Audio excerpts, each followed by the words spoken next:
মা কমপক্ষে 20 কেজি হইব তরমুজ দিবে বাবা জিরে বাজে কত বড় তরমুজ ফটিকছড়ি এখানে ফটিকছড়ি এলাকা সত্তর ভাই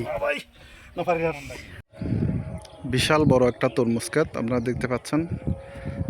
এটি হচ্ছে ফটিকছড়ি উপজেলার মন্দাকিনী বিলে, এটা নাজিরহাটের পাশেই মন্দাকিনী বিল। সেই বিলের মধ্যে কিন্তু 80 কানি জমিতে তরমুজ চাষ হয়েছে। খুবই সুন্দর ফুটফুটে তরমুজ ধরে আছে, আপনারা দেখতে পাচ্ছেন। অনেক বড় বড় তরমুজ কিন্তু এখানে আছে।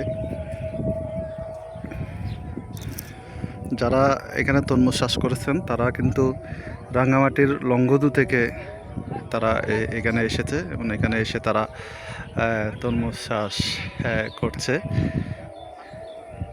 এবং তাদের এখানে যারা কৃষক ছিল তাদের সাথে কথা বলেছি, তারা বলেছেন খুবই কিন্তু ফলন খুবই ভালো হয়েছে এবং ফলনে কিন্তু তারা সন্তুষ্ট। এই 80 কানি জমিতে তারা তরমুজ চাষ করতে কিন্তু তাদের প্রায় 80 লক্ষ টাকা খরচ হয়েছে এবং যে টাকা খরচ হয়েছে সেই টাকা ফুসে আসবে বলে তারা আমাদেরকে জানিয়েছেন। এবং এই তরমুজ যদি এখন বর্তমানে যে দামে বিক্রি হচ্ছে সে দাম যদি থাকে আরও কয়েক সপ্তাহ, তাতেই কিন্তু তারা লাভবান হবে বলে আমাদেরকে বলেছেন।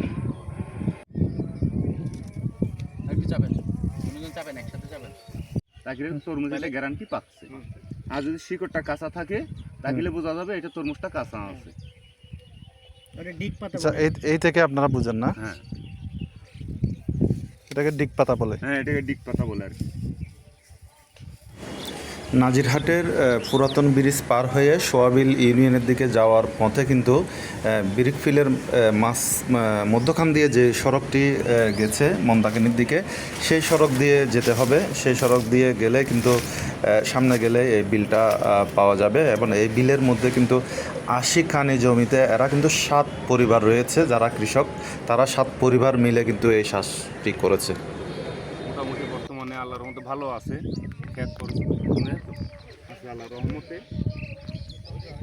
তো আমরা এই গর্তের ভিতরে সার দিছি, গোবর সার দিছি, তারপরে আপনার ইউরিয়া